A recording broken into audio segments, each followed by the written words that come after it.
Hi there guys, I'm Chris Alheit. I thought it would be nice to do a little video for you guys, just to kind of help you to understand the wines and understand what we're doing a little bit better, and attach the link in with our mailing list offer, because I know you guys are leading busy lives, many of you, and maybe not have the time to read through everything, so I thought a video for a few minutes might be helpful. We're shooting this on Himmelrand. It's obviously pretty informal. This is the winery that we work in. These are some barrels, real life barrels, and these are cement eggs that we like to use for Shannon. So 2019 was a very, very good vintage. The kind of vintage that winemakers can get excited about for white wines. We had good pH numbers. I know that that's deadly boring if you're a wine lover and maybe just more interested in the romance and the beauty of the thing, but from a wine analysis point of view, we had a very good vintage. So let me run you through what's going on here. So those of you that have been following our project for a while know that our main objective is to make what we think of as heritage wines. So we have a very strong focus on Chenin Blanc, and obviously also on Semillon. It's National Chenin Day tomorrow, so I hope you guys open a bottle of South African Chenin. I hope you get excited about Chenin in South Africa, from a heritage point of view and from a future point of view. It's wonderful to have a grape that feels so much like our own thing, that we can be proud of, and something great in South African that we can show the world. So Cartology is our first wine. I've actually, you can see these wines aren't fully labeled up yet. I just took them from, we've obviously finished bottling. So I just took them from the bottles and just stuck a front label on each one, just so that we can talk about them. The labeling's happening next week, and getting the wines ready to dispatch for you guys. So Cartology 2019, here she is. Cartology is kind of our most important wine. It's made of every year between 9 and 11 very special old parcels of Chenin Blanc and one special old parcel of Semillon, and these are parcels we've been working with for a long time, and farmers we've known well for a long time, and we're at the point now, where we've tried lots of different vineyards over the years, and we've very settled on the parcels that make this wine now. So it's very similar in nature to the 2018 wine. It's also quite direct, quite a straight wine, very good acidity. I'd say this is probably a little more pretty, maybe, where 2018 had that really strong saline kind of edge. This has a little bit of that saltiness, but it's a bit prettier. It's kind of more apple and pear, bit of citrus. And it's a fantastic wine. I've actually, since we bottled it, been drinking a bit of it, and I can testify that it's difficult to drink slowly. Cartology is so important for us because it really captures the idea of what we're trying to do. The rest of our wines are one place, single vineyard wines, and that's cool. But, over the decades, I think Cartology is always going to come out as a pretty special wine to collect. It's made in limited quantities. We've now reached our absolute maximum that we can produce from the vineyards that we want to produce wine from. We have no intention of getting any bigger. So, and we're still basically a 100-ton business. Anybody who knows anything about wineries will tell you that 100 tons is a small little wine business. So that's where we are. So I really want you to put your trust in us with what we're putting in bottle. We're never going to bottle anything that isn't what we think 100% great. Okay, so Cartology 2019 I think is a beaut. It's in terms of like palate weight and alcohol, it's probably our finest so far of all the Cartologies, maybe like the finest and the freshest, you could say. It's going to be an absolutely brilliant wine in summertime, but also please one that you can lie down. We're drinking 2012s and 13s, 2011s, and they're showing very well. Also, we're closing everything under diams now, and that's basically bulletproof. So the wines really, there should be no more cork issues. So I encourage you not just to buy them to drink, but buy them to store as well. Then onto the single origin wines. Obviously, when these are finished, this will have the yellow capsule. These wines will all have black capsules, and this one will have black wax. So we're moving Himmelrand Weingarten onto a black capsule this year. You'll see. You'll see why. The wine has been gradually gaining fans over the years. It's obviously our young vineyard. It's right here on Himmelrand. It's a young trellised vineyard, so it's very unlike our other vineyards. but the concept of having a few different grapes, Roussanne, Chenin Blanc, Chardonnay, Verdelho, Muscat, all growing together, very carefully farmed by Hans Evenes, who owns the vineyard. It's really going from strength to strength. I think 2019 is probably this 2019 Hemelrand is probably the buy or the bargain of the offer. It's still under 300 Rand a bottle. If you compare that to some of the neighboring wines and what it really delivers, I think it's outstanding. As always, it's quite an extreme wine. It's like loads of yellow fruit, and it's got this really exotic accent. I think the Roussanne and the Muscat give it that, but it's got this fantastic acidity. You know, we get unbelievable acid up here. So we're able to let the fruit actually get ripe. You know, we don't want to pick stuff that's underripe.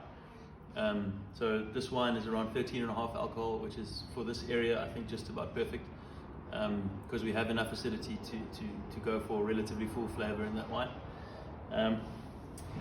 Okay, then on to our 4 Chenin Blancs.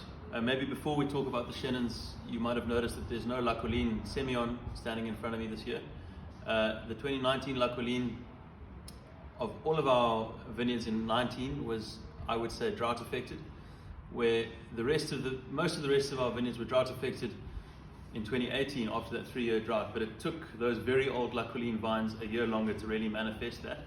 So 2019 I felt was pretty good, but it really wasn't as amazing as La Colline can be and has been for the last few years. So I thought better to maintain the integrity of your guys' relationship with that wine, because it really is something, and just don't bottle it as a single. So no La Colline, sorry. It'll be back next year, promise. Okay, Nautical Dawn. This is definitely the best vintage of Nautical Dawn so far, and I think that says something because I know you guys have tasted the previous 2 vintages. I said in the offer, these are the kind of wines that do well in blind tastings. It's just such an athlete. It's got everything. You know, it's just got tons of flavor. It's got that lovely sort of Stellenbosch coated acidity, major tension, and wonderful fruit. You know, yeah, just also again kind of quite exotic. I'd say yellow fruited and quite citrusy as well. It's a beautiful wine. I'm really pleased with that. And I wish I could take you to all of these vineyards and show you. I mean, this is planted in 1978. These big old bush vines on the contours of this granite hill, like looking right over the ocean to Hung Clip. It's fantastic. It's a very good vineyard, and I'm really stoked with the 19. Then Broom Ridge. That's a label you haven't seen before, and you're going to have to read the text, I'm afraid, to get the explanation. Broom Ridge replaces Fire by Night. So now that we've bought Nieuwedam Farm, which is basically where the Fire by Night grapes came from, we decided to rename the farm after an old name for a natural feature on the farm. The koppie was called Besemgoed Kop, which is quite a difficult name for most of our Anglophone clients and fans. So we've decided to call it Broom Ridge. It's not quite as exotic as some of our other names, I know that.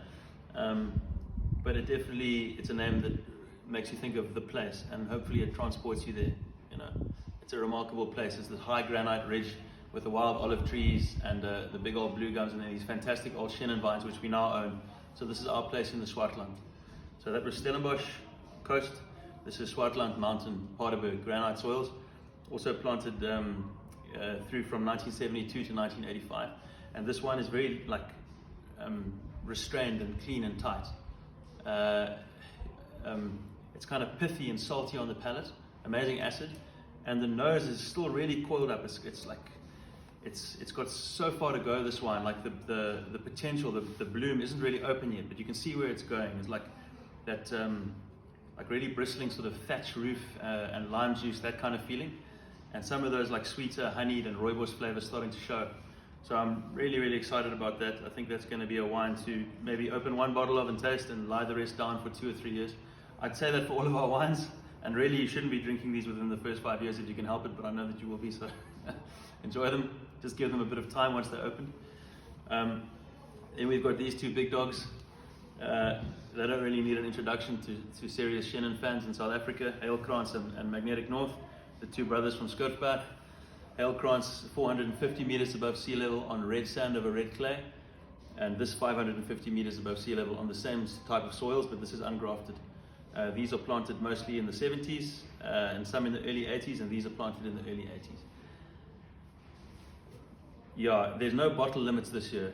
we decided to do away with that this year because we had reasonable yields. So you can order just one bottle if you just want to taste, that's fine. If it was me, I'd order a bit more because I know what's in the bottles. The Heilkrans is, again, looking absolutely lovely. It's quite reminiscent of the 17. The 18 was a bit tighter and finer. This is, again, a bit more kind of open and full. Amazing acid. The nose is like that kind of rooibos custard apple thing with like if you rub the skin of an orange, you get that same smell. So like open yellow orange citrus and some spice. And just the wine that you have to taste to understand. Both of the Scopeback wines, where the granite soil wines are sort of, the minerality is sort of like clean and white and salty. These are a different type of saltiness. They're almost like a rusty, earthy saltiness. It's difficult to explain, but if you taste it, you'll understand what I mean. So Heilkrans, yeah, look, the 19s in general, I'm happy. Magnetic North. This is quite similar to 2016 Magnetic North. 2016 was fuller, much more broad-shouldered, like this is, where then 17 was virtually like perfectly proportioned, I thought, and then 18 was more for the geeks. It was very, very straight and very sheer. I loved it. Anyway, I opened that last night with next to a bottle of Clos du Bourg from Domaine Hewitt, 2018, dry wine sec. And it was an interesting comparison. The Clos du Bourg was absolutely beautiful, and this wine has been bottled quite recently, but really showed quite well, and certainly wasn't embarrassed next to its French cousin. So I think it's a wine that's continuing to confirm just how special this area is. Again, you can trust the acidity to carry the fullness, because these are both quite full wines this year. They're both pushing 14 alcohol. Down here we're in the 13 and a half area, but they've also got the highest acidity, natural acidity of all the wines, and that just gives you that extreme drinking experience. They're definitely table partner type wines. You want them with well, they're so fascinating you could drink them alone, but yeah, they probably do need a bit of food. And time. If you've got time to cellar these for a few years, do yourself a favor, because they're, and I don't want to sound cheeky, but a lot of you guys are serious wine collectors, so put them, once they've had a few years in bottle, put them in blind tastings with serious white Burgundy and serious Goa wines, and just see what happens. I think that these types of Shedens, like some of the Sardi family stuff and David and Nadia's stuff and the Melanies and the guys that are really going for it with Shannon, I think those types of wines, you need to give them a little time and see how they do in blind tastings up against some of the most amazing white wines of the world. I think we need to start doing that kind of thing. Then we have this little guy, Lost and Found. So that's a once-off, and you've had one offer on that already, but we've just included it in this offer.